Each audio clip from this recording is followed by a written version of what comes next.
संतुष्ट व्यक्ति। एक राजा को अपने राज्य में घूम घूम कर लोगों की खुशहाली के विषय में जानने की आदत थी, पर हर बार बाहर जाने पर वो यही पाता था कि लोगों को कुछ न कुछ दुख अथवा परेशानी सदैव ही रहती है। मैंने कितनी बार इस प्रकार भ्रमण किया है, पर अपने राज्य में मुझे कोई भी ऐसा व्यक्ति नहीं मिला जो सुखी हो।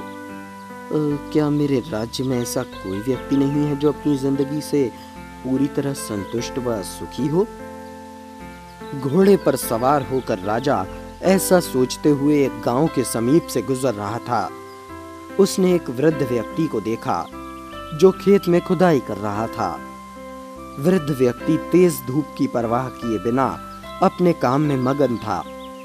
वो अपने काम में इतना व्यस्त था कि उसे पता ही नहीं चला कि राजा कब उसके निकट पहुंच गया। राजा ने वृद्ध व्यक्ति से कहा, आप कौन हैं बाबा? इतनी तेज धूप में कार्य क्यों कर रहे हैं? राजा को अपने इतने नजदीक देखकर वृद्ध व्यक्ति आश्चर्यचकित रह गया और बोला, महाराज, मैं आम के पेड़ लगाने के लिए जमीन खोद रहा हूँ। इन आम के पेड़ों पर कितने साल बाद फल लगेंगे? राजा ने पूछा। लगभग 5 साल बाद, वृद्ध ने जवाब दिया।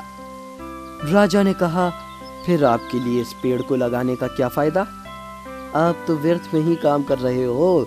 मेरे कहने का अभिप्राय यह है कि आप एक वृद्ध व्यक्ति हैं, जबकि ये पेड़ 5 साल बाद फल देना प्रारंभ करेगा। तो आपको क्या लगता है कि इन पेड़ों को खाने के लिए तब तक आप जीवित रह पाएंगे?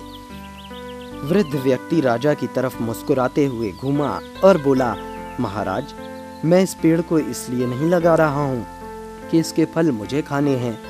मैं जानता हूँ कि इन पेड़ों के फल मैं नहीं खा पाऊंगा, पर मेरे पुत्र और पोते तो इन पेड़ों के फलों को खा सकते हैं। अगर मेरे पूर्वजों ने भी ऐसा ही सोचा होता तो आज मैं आम न खा पाता। इन पेड़ों के बीज भी मैंने अपने पूर्वजों द्वारा बोए गए पेड़ों से लिए हैं।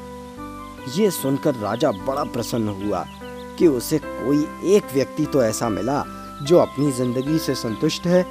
साथ ही उसे जीवन का एक ऐसा सबक भी सीखने को मिला जिसके अनुसार हमें सिर्फ अपने लिए नहीं बल्कि औरों के बारे में भी सोचना चाहिए।